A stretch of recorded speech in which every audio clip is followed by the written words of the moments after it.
হচ্ছে আপনার লোক সরাও, লোক ঢেকে যাচ্ছে। মনে হচ্ছে it is not a case of suicide.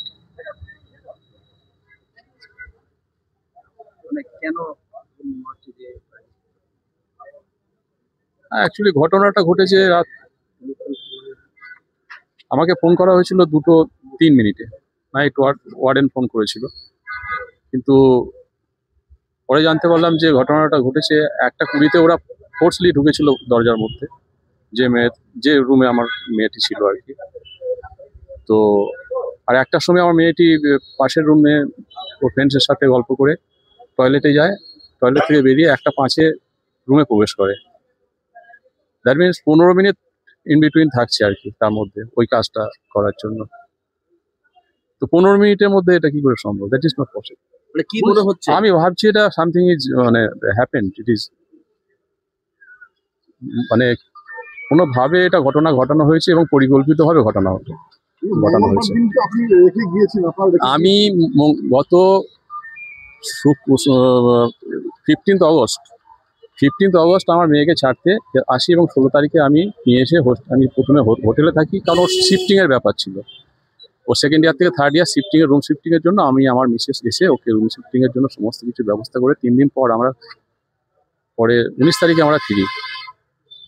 এবং 19 তারিখে আমরা যাওয়ার পরই 19 থেকে 20 তারিখ, 21, ইভেন 22 তারিখ প্রতিদিনই আমাদের ফোন করে এটাই বলতো, আমার মেয়ে, আমার এখানে ভালো লাগছে না।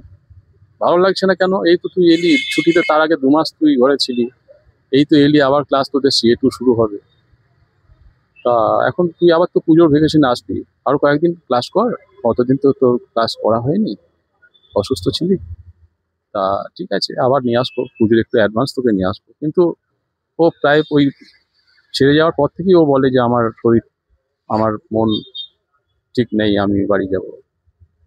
এবং আমরা ওখান থেকে আমরা 22 তারিখে রাত্রে আসার পর 10:30 যখন আমরা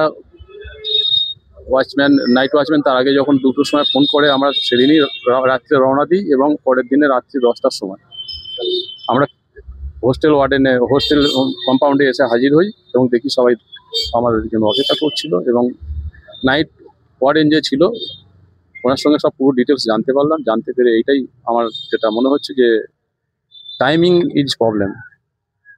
যে টাইম বলা হচ্ছে সেই টাইমের মধ্যে যে ঘটানোর জন্য যেটুকু টাইম প্রয়োজন ছিল, আমার মেয়ের তত এক্সপার্ট নয়।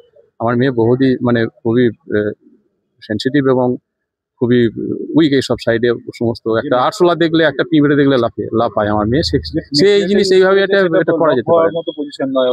আর ওটা যে লক ছিল, লক করা ছিল কি লক ভেঙে ঢুকেছে সেটা তো জাস্ট আমরা শুনলাম লক ভেঙে, বাট এটা তো বুঝতে পারছি না কিভাবে কি হয়েছে। আপনি খুনের অভিযোগ? আমি সেটা ভাবছি সেটা এখন সমস্ত কিছু তদন্ত করবে, তদন্ত করে ওরা দেখুক কিভাবে কি হয়েছে।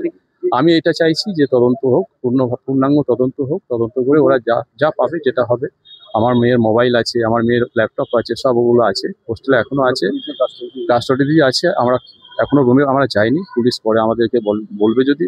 রুম সিল করা হয়নি, বাট রুমের লক করা অবস্থায় আছে, লকটা করে লক অ্যান্ড কি এখানে আছে। এবং পুলিশ বললো আমরা সিল করিনি। আমি সিল না করলে তাহলে আর লক করার কি মিনে রয়েছে? তো ডুপ্লিকেট চাবি থাকলো কেউ, ঠিক আছে, তারা দেখছে, সেগুলো আমাদের সেখানে কোনো বক্তব্য নেই। এটা আমি বলতে চাই, আমার যে মোবাইল আছে তার যে ফরেন্সিক রিপোর্ট, এগুলো সমস্ত তদন্ত করা হোক, দেখা হোক ওকে কে ফোন করেছিল, বা ওর পাশে আরো ছিল, পাশে আরো অনেকেই মানে সহপাঠী ছিল, তাদের যে রুম, সেই রুমের যারা ছিল তাদেরকেও জিজ্ঞাসা করা হোক এবং কিভাবে কি হয়েছে পুরো টোটাল তদন্ত করে তারপরে যা হবে সেটা।